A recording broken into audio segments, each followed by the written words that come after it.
एक बार मराठा सेनाएं टीपू सुल्तान पर आक्रमण करने श्रीरंगपट्टनम गई। मराठा सेनाएं कौन से धर्म की? हिंदू। टीपू सुल्तान मुसलमान। अब ये सेनाएं गई, दोनों में लड़ाई हुई और ये लड़ाई बिना हार जीत के फैसले के समाप्त हो गई। ये बिना हार जीत के फैसले के समाप्त होने को क्रिकेट में क्या कहते हैं? टाई होना या ड्रॉ होना। लड़ाई ड्रॉ हो गई। मराठा सेनाएं वापस आ रही, बड़ी गुस्से में है कि हम आए तो थे टीपू सुल्तान को हराने, टीपू सुल्तान को हम हरा नहीं पाए। तो आते आते उन्होंने टीपू सुल्तान के राज्य का श्रीरंगपट्टनम का मंदिर तोड़ दिया। टीपू सुल्तान ने उसकी मरम्मत कराई। मैं बड़ा परेशान हूं। मराठा सेनाओं ने हिंदू मंदिर क्यों तोड़ा? हिंदू धर्म का अपमान करने के लिए या टीपू सुल्तान का अपमान करने के लिए? टीपू सुल्तान का। और टीपू सुल्तान ने मंदिर की रिपेयर क्यों कराई? हिंदू धर्म का उठाने के लिए या प्रजा की भावनाओं का आदर करने के लिए? एक तरफ हिंदू राजा, एक तरफ मुसलमान राजा, दोनों आपस में लड़ते रहते थे। ऐसा हमको एक चित्रण किया जाता है। और इसलिए अभी आजकल आपके शहर में, जिन लोगों का भी दिल्ली शहर है, अपनी राजधानी में एक और रोड का नाम बदलने की कोशिश हो रही है। कौन सा है वो? अकबर। बोले अकबर मुस्लिम और हमारे महाराणा प्रताप हिंदू, बहुत बहादुर। तो उस बहादुर अपने राजा का नाम वहां देना चाहिए। अकबर अपना नहीं है, वो तो विदेशी है। अब ये देशी विदेशी की परिभाषा क्या होती है क्या नहीं अपन देखेंगे।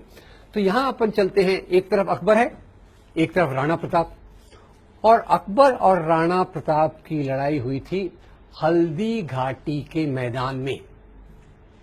एक तरफ किसकी फौज है? अकबर की। एक तरफ राणा प्रताप की। आप देखेंगे, आप हैरान हो जाएंगे, अकबर की फौज में अकबर खुद नहीं है। अकबर के बदले कौन है? राजा मान सिंह। हेलो, अकबर के बदले कौन है? राजा मान सिंह। और राजा मान सिंह के असिस्टेंट जनरल जो हैं, वो बड़े प्यारे व्यक्ति हैं कि उनके नाम पे बहुत अच्छी 2 हिंदी फिल्में बनी हुई हैं, शहजादा सलीम, मुगले आजम और अनारकली। राजा मान सिंह कौन थे? अकबर के प्रधान सेनापति। सेनापति नहीं, हेलो, सेनापति नहीं, प्रधान सेनापति। और शहजादा सलीम उनके असिस्टेंट। ये अकबर की फौज हो गई।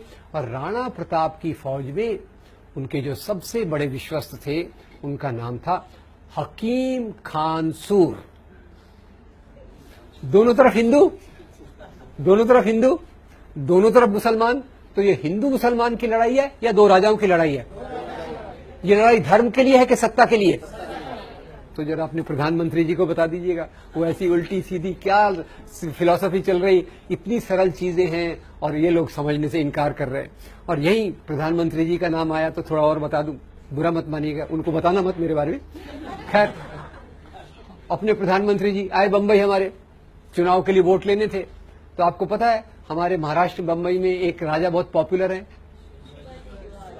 हमारे एयरपोर्ट का नाम, रेलवे स्टेशन का नाम, हमारे बड़े पार्क का नाम शिवाजी। यहां तक कि हमारा वड़ा पाव जो है ना, उसको भी हमने नाम शिव वड़ा पाव कर दिया। तब से वो ज्यादा स्वादिष्ट हो गया। आगे अगर आपको खिलाऊंगा कभी। क्या ये खैर, उनको वोट लेने थे तो बोले शिवाजी महाराज इतने महान थे कि उन्होंने औरंगजेब का खजाना लूटने के लिए सूरत पर आक्रमण किया। मैं हैरान हो गया। मैं फिर से हिस्ट्री बुक मैंने देखा, औरंगजेब का खजाना दिल्ली में था कि सूरत में था? दिल्ली में था। अब शिवाजी महाराज जो हमारे थे, उनकी फौज एक बार सूरत पे आक्रमण करने जा रही थी। तो आपको मैंने बताया क्यों, इसकी बात क्यों कर रहा हूं, क्योंकि प्रधानमंत्री जी उसको उल्टा बता रहे। तो जब ये फौज सूरत पे आक्रमण करने जा रही थी तो शिवाजी महाराज ने अपनी फौज को 3 इंस्ट्रक्शंस, निर्देश दिए। ये इंस्ट्रक्शंस क्या थे? पहला इंस्ट्रक्शन था, देखो भाई आप जा रहे हो, रास्ते में हजरत बाबा की दरगाह है। हजरत बाबा की दरगाह को कोई नुकसान नहीं पहुंचना चाहिए। उसके उलट मेरी ओर से हजरत बाबा को ये भेंट, गिफ्ट दे देना। नंबर 2, इसी सूरत में फादर एम्ब्रोस पिंटो का एक आश्रम है। फादर एम्ब्रोस पिंटो के आश्रम को कोई नुकसान नहीं होना चाहिए। नंबर 3, जब आप लूटमार कर रहे हो, अगर आपके हाथ में किसी दूसरे धर्म के मानने वाले की पवित्र पुस्तक, अपन ने पवित्र पुस्तकें देखी, अगर दूसरे धर्म के मानने वाले की पवित्र पुस्तक आ गई तो उसका अपमान मत करो, पूरे आदर के साथ उसको उस धर्म के मानने वाले को दे दीजिए।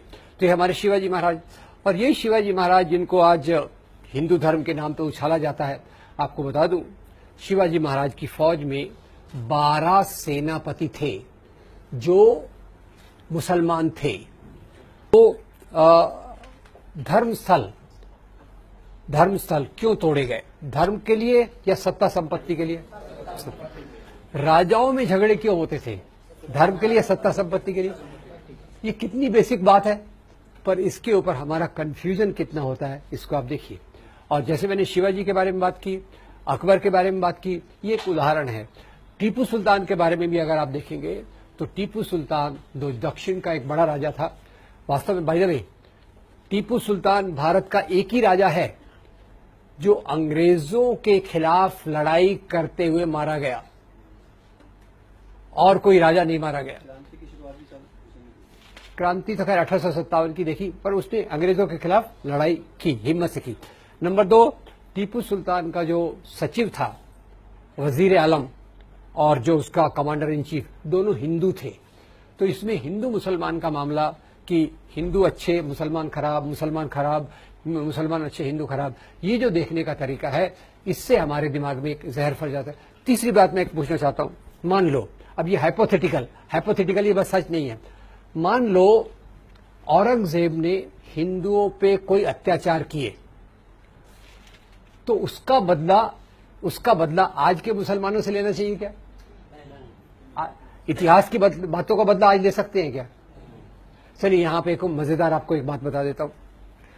मैं क्योंकि लोगों से पूछता रहता हूं, एक मीटिंग में मैं गया तो मैंने कहा भाई देखो बताओ, इतिहास की बातों का बदला आज ले सकते क्या? यही औरंगजेब और मुसलमानों की बात चल रही थी।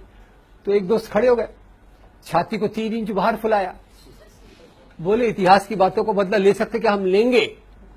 मैं एकदम डर गया। मैंने कहा यार इसका क्या जवाब हो सकता है? तो अचानक मेरे दिमाग में एक बात आई। मैंने कहा यार देखो, मैं एक जगह गया था, मैंने दोस्त को बोला, मैंने कहा आपको पता होगा पहले पति के मरने के बाद स्त्रियों को जलाया जाता था, क्या कहा जाता था? सती। मैंने कहा मैंने सुना है कुछ औरतें साथ में आ रही हैं और वो बोल रही है हम इतिहास की बात का बदला लेंगे। क्या करेंगे हम क्या करेंगे? हम सता प्रथा चालू करेंगे। वो दोस्त की छाती 3 इंच बाहर थी ना, 4 इंच अंदर चली गई। मैंने कहा थैंक यू वेरी मच। यार इतिहास है, उससे कुछ सीखना है तो अच्छे से सीखो, अच्छे से उसको देखो, इंसानियत के आधार पे देखो। और जैसा मैंने कहा, इतिहास का सबसे इंपॉर्टेंट पॉइंट ये होना चाहिए कि लोग उत्पादन कैसे करते थे, लोग कैसे जीते थे, उनका शोषण किस प्रकार से होता था। ये शोषण न हो, एक अच्छा समाज बन सके, इसलिए हमको इतिहास को देखना चाहिए। तो मध्ययुगीन काल को एक अंधकार का युग करके अंग्रेजों ने भी प्रस्तुत किया, हिंदू राष्ट्रवादी भी वैसा कर रहे हैं। So this period was also a period of interaction of Hindus and Muslims, Hinduism and Islam, and different type of cultures flourished in this period.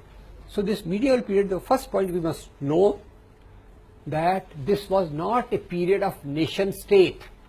और नेशनलिज्म चालू कब होता है? नेशनलिज्म भारत में चालू होता है अंग्रेजों के आने के बाद। अंग्रेजों के आने के बाद पहले क्या था? नेशन स्टेट था या राजाशाही थी? राजाशाही।